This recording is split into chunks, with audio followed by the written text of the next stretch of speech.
ఎంతోమంది వెనకటి గడిచిన కాలంలో ఎంతోమంది ఈ ధర్మం యొక్క గొప్పతనం గురించి తెలియక అథవా చెప్పేవాళ్ళు లేక ఈ ధర్మాన్ని వదిలిపెట్టి తప్పుడు కల్పనలతో భ్రమలతో మేమేదో వేరే మతానికి వెళ్తాము, అది ఇంకా ఏదో బాగుంది, అది ఏం బాగుంది ఏం బాలేదు అనే దాని గురించి మనం మాట్లాడాల్సిన అవసరం లేదు, అది మనకు అనవసరం.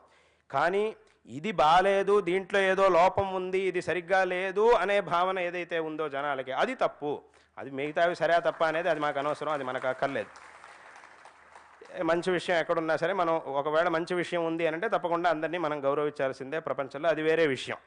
మంచి విషయం అనేది ఎక్కడున్నా గౌరవించాలి. కాబట్టి మంచి విషయాలు ఉన్నాయా చెడ్డ విషయాలు ఉన్నాయా ఏమున్నాయి అది వేరే విషయం, ఆ విషయం ఇప్పుడు అక్కర్లేదు. కానీ ఇది తప్పు, దీనికంటే అదేదో బాగుంది అక్కడ ఇంకేదో ఉంది అనుకుంటే మాత్రం దానికంటే పెద్ద భ్రమ ఇంకోటి లేదు ఈ ప్రపంచంలో.